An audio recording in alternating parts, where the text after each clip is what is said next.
All right. I just wanted you to see here that this passage here in Isaiah is saying the same thing, or these passages here. Now, of course, we know what this is all about, okay? Now, that's the same thing that we got here, what this is all about.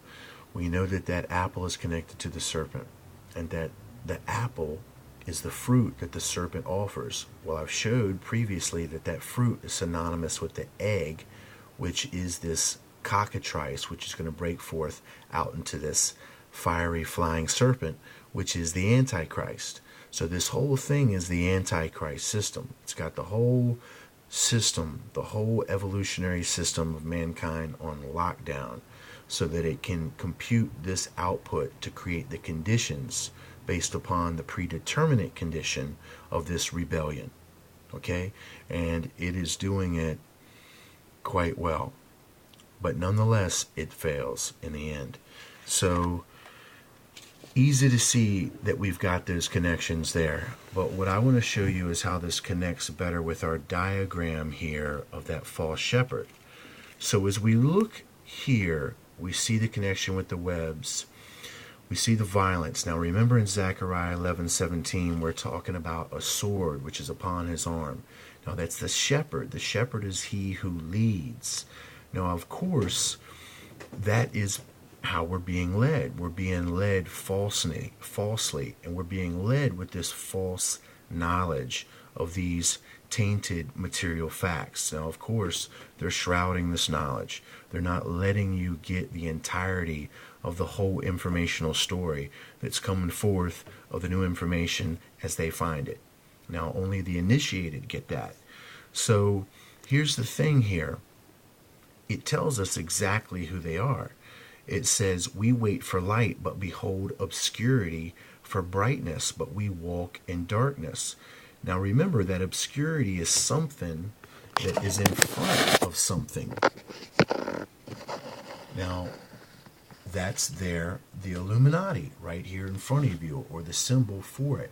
Now remember, we put the flashlight behind it, and we showed you that they are literally blocking the light.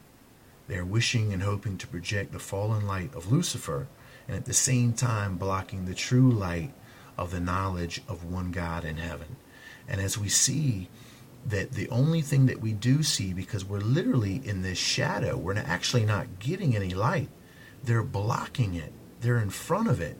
So we are dwelling in the shadow, in the darkness of their obscurity. But there's brightness all around us. And that is what's blinding us. It's this glare. It's this light that is casting itself off these material concepts, these corrupted material insights. And this light is blinding us. Well, that's exactly what Zechariah 11:17 showed. But I was showing you how it is connected to this connection with the hemispheres of the brain, the material side and the spiritual side. Now I keep saying, give unto her double. Well, remember, there's two Babylons. There is a material Babylon, aka commercial Babylon, and then there is a spiritual Babylon, ecclesiastical Babylon. There are two Babylons, both material and spiritual. And you are beginning to see the fulfillment even played out within the division of the two hemispheres of our brain. One side becomes materially confused, and the other side becomes spiritually confused. And that is all a product of this system of which they've got on lockdown. But nonetheless, we don't live in this world. This material world that I just showed you, we don't live in that. We live in the spirit, so we're okay. I'm just showing you the deception that's in this material world.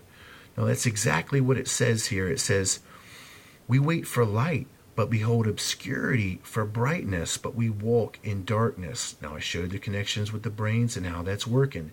We grope for the wall like the blind. We grope as if we had no eyes. We stumble at noonday as in the night. Well, that's telling you that there's light all around us in the brightness of the noonday, but to us it's the night. I showed you why. We are in desolate places, no water.